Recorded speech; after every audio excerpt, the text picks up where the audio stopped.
上个视频咱们聊了一下从美国旧金山湾区搬去马来西亚的西马退休需要多少钱，咱们这一集呢就来聊一聊东马，来弥补一下吉隆坡没有的，因为我还是喜欢大自然、大海，心向往之，所以今天我们就来看东马的两个城市，一个是雅比，一个是古晋。东马来西亚生活成本也会低一些，这集我们会主要看一下这两个城市每个月的生活开销、房产情况，甚至是买房的情况，顺带也会聊聊雅比和古晋这两个城市不同的生活配套，还有都差多少钱。如果你跟我一样也打算早退休，舒舒服服的住个海岛，过个保姆，每周潜水的日子，那咱们这集就开始吧。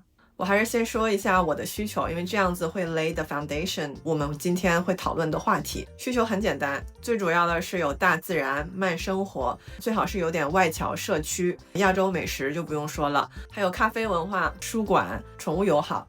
根据这些需求，我先说说为什么雅比适合。在雅比住，我可以拥有马来西亚最美的海洋风景——东荣亚陆海滩。这里有绝美的日落，橙粉色的天空像打翻了调色盘，海水泛着金光，随手一拍都是大片。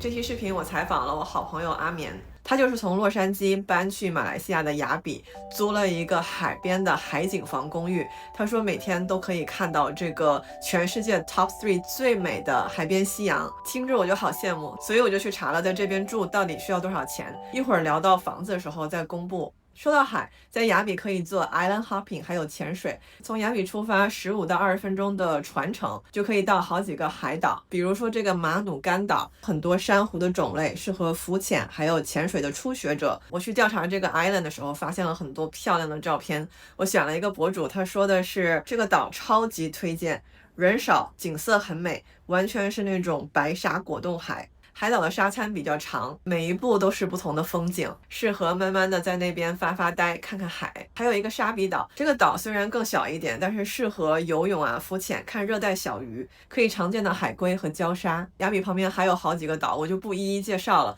毕竟咱们这集不是旅游节目。But you get the point， 喜欢海的话，在这边可以达到满足。除了海以外，离雅比很近的也有山，有个比较有名的叫做金纳巴鲁山。我也是找的时候发现了这个 post， 这个博主说它是世界极美的景色，有云海、日出、星河，相机根本拍不出它的美的1/10。它还有一个登山名额，就是疫情之后，它一天只能收163人可以登山，所以 it's traffic controlled。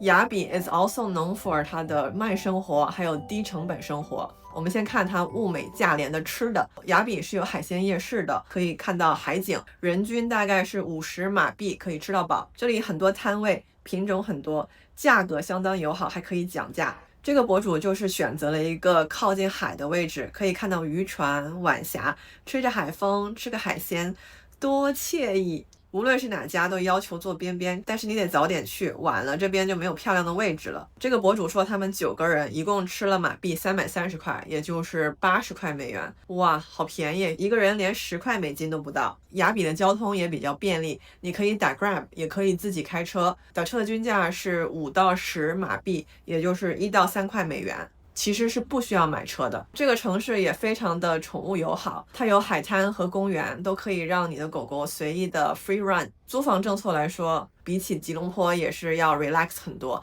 很多公寓都是接受你养狗的。刚刚也聊到，我想要找一个有外侨社交圈的地方，雅比就符合这个条件。它的国际圈子比较大，因为雅比有潜水啊，还有石油行业，这个地方有稳定的欧美、澳洲还有日本外侨。我查了几家特别美的咖啡馆，比如说这个 October Coffee Gaia。气氛超好，很有那种咖啡馆的情调。他们可以带自己的纸笔，给店里留下你的心情。比如说，我找到了这个 post， 楼上还有一层小阁楼，非常出片的咖啡店。雅比还有一个市集叫 Gaia Street Market， 这边有手作，还有本地小吃。周五、周六有夜市，周日有早市，可以满足你逛逛吃的欲望。雅比这个地方居住起来没有什么语言障碍 ，locally 都是可以说英文，甚至是很多地方说中文。华裔占比有20%。现在我们对雅比有了一定的了解，我来跟你们说一说我想要租的房子。我肯定是要租那个丹戎亚陆海滩的海景房，可以每天看海景夕阳的那种。我的条件是最起码2个房间，3个房间是最好了 ，minimum 2个厕所。我这边找到几个选择，最便宜的是这个 Tanjung Aru 的2房2卫海景公寓，它的月租是500到800一个月，它可以走到海边，可以看日落，还有很多外侨住在那儿。最贵的我找到这个是 Sepangar 3房2浴，它每个月是900到1500美元。这个还有私人花园，可以养宠物。丹戎亚陆区这边也是有别墅的，只不过这个就比较难找了。比如说海景排屋那种 terrace， 大概有3到4个房间，带一个小院儿。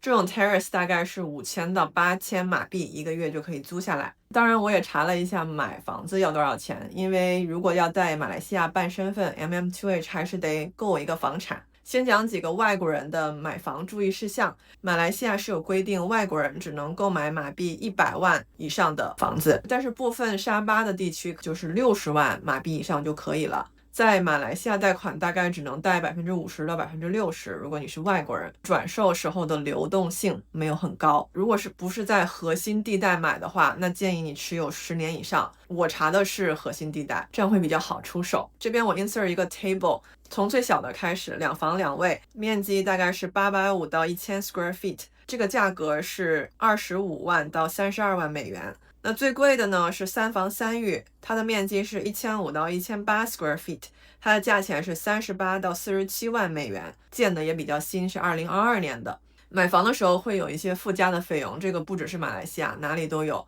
税大概是4到6% 总价，还有物业费。新的楼盘通常需要交6到12个月的物业费。我就找了一个 example 来算一下我到底需要付多少钱，还有我的 ROI 是什么。如果投资的话，咱们就看这个3房3浴的 Shore Ocean Area 这个一套1600 square feet， 也就是150平米的公寓。我们算一下它的基础价格就是42万5美元。刚刚说 processing fee， 比如说买卖合同律师费、贷款律师费、印花税、中介费、物业转移、其他杂费，反正总共成本大概是3万3到4万3美元。这个 transaction 还是挺多手续费的。如果你要买一个这个房子，然后你要贷款 50%， 42万5的房子贷款一半就是21万2，需要准备的现金支出是25万美元左右。Usually 那边是 5% interest rate，25年的贷款时间，月供大概是一个月1240块钱。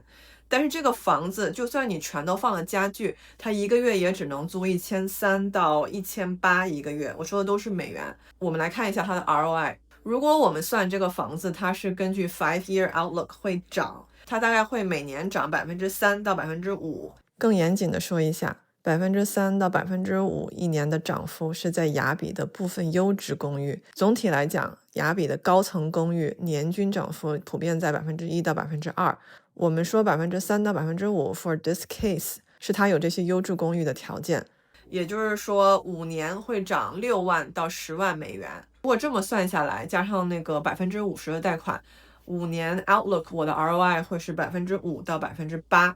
这个是 including equity build up 和 loan repayment。如果我把贷款早付清了，那我的 ROI 会 jump to 6%到9%。当然还有一个 option 是你可以做短租，大概有50%的 occupancy rate 是比较 realistic， 100块钱美金一个晚上，一个月大概可以收入2500到3500。就总体算下来，加上 appreciation of the house， 你的 total ROI 也只有 4.6% 左右。所以这一切算下来，就是如果你加上贷款， ROI 不是特别高的。我不是建议你去雅比买个公寓投资，我只是 share 一下这个 finding， in case 你想要拿身份的时候可以选择你是想要在东马买还是西马买。接下来我们就来看看在雅比2个人居住的舒舒服服的，一个月要花多少钱。住房海景公寓，我们刚刚说费用是800到1200美金的租金一个月，水电网络每个月是120，餐饮加上很多外卖每个月900，家政服务需要清理的人每周清洁2次，大概是100块美元。交通算200块钱一个月，医疗和保险每个月算300块钱，娱乐小旅行每个月算500块钱，还有杂费算200，这包括手机费什么的。这笔账算下来，最低我每个月需要2200，最高我需要3520美金。根据这个开销，假如我40岁退休，然后我想活到100岁，也就是说我退休还要活60年。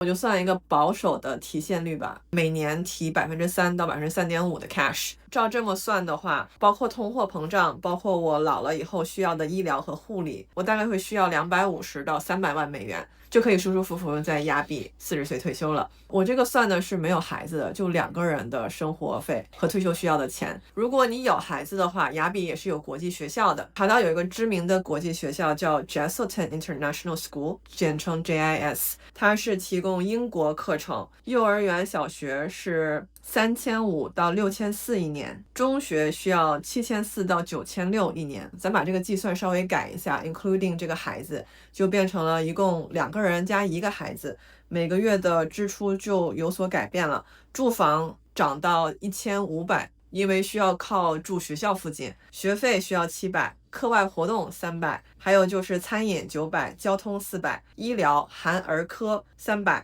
家政服务150，这个是每周需要清洁3次，还有就是家庭旅行大概800，这么算下来每个月大概需要5280美元。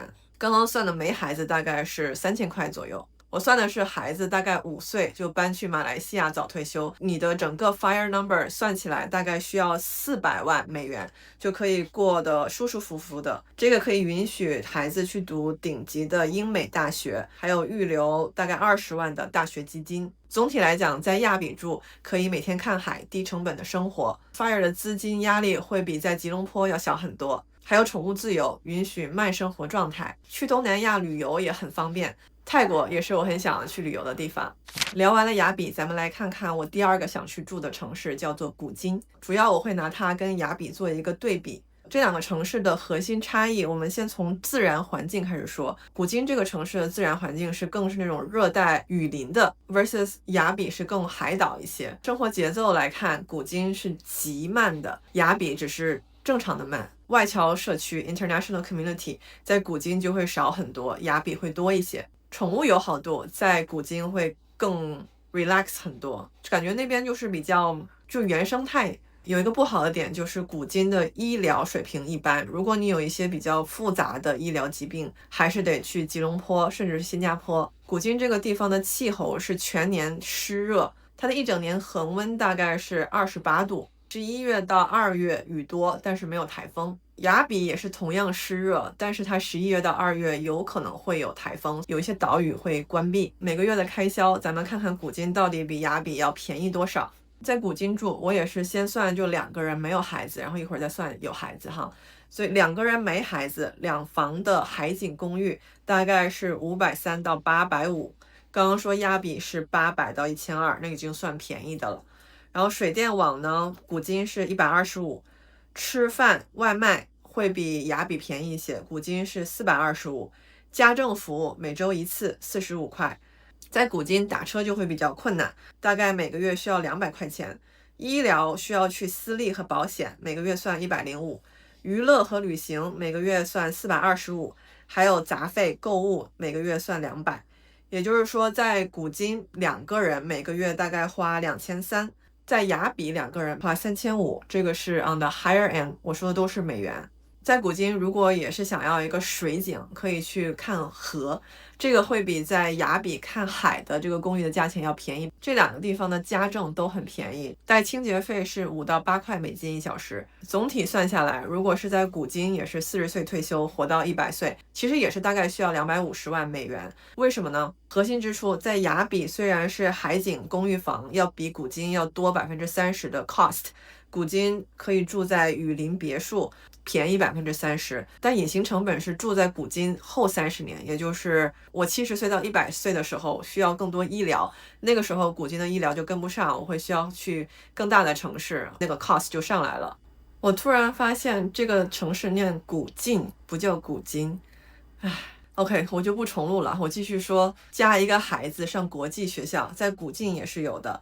这个学校我查到了，其实好几家，我查到了这个叫 Tukumputra School， 它1年幼儿园需要3200到4300美元，小学需要5300到6400美元，中学需要7400到9600美元。这个学校的特点是英语教学，环境比较好，但是国际化的程度肯定是不如吉隆坡那边的。如果你有一个孩子，大概5岁，那你每个月的开销就会变成住房需要1000块钱，学费550，课外活动200，餐饮600，交通250，医疗200，家政80，还有家庭旅行350。也就是说，有一个孩子，你的每个月的开销大概是3230美元，没有孩子，每个月开销是1775美元。做一个保守版的 calculation， 还是40岁退休活到100岁，加一个孩子，大概会需要350万美元，就比较舒舒服服的。最近马来西亚的身份真的挺火的，很多原本想要搬去加拿大、澳洲移民的，现在都 consider 搬去马来西亚作为一个英语系的平替。毕竟那边天气舒服，物价低，而且英语的普及度极高，适合中长期在那边定居。马来西亚移民办身份的方式跟别的国家不太一样，它有点算是那种存款移民，就是你可以把钱放在马来西亚移民局认可的银行里，这样子就可以一边收利息一边办身份，还可以出入自由，让家人可以 experience 更好的教育和医疗。这几年马来西亚的长期居留政策其实是有一些变化，比如之前很火的第二家园 MM2H 那个普通版本有一度暂停过，后来马来西亚还把它分成不同州的版本，要求各不一样，有些门槛高了，也有些门槛低了。好消息是，总体来讲，马来西亚这个办身份还是比很多其他的国家门槛和需求要低一些，并且申请的速度效率快。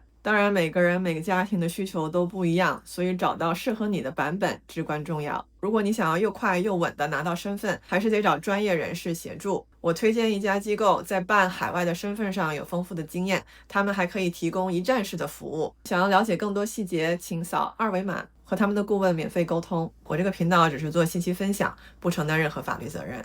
咱们这集聊了这么多，总结就是在马来西亚退休，我可以用美国1/3的成本，活出了双倍的自由。我和我老公都有海岛梦想实现，甚至我还可以雇个保姆，每个星期来清理2次，每周都要去潜水。但真正爽的是，马来西亚不是终点，而是起点。用地理套利这一套省下的每一分钱，都可以供我和我老公继续去环游世界。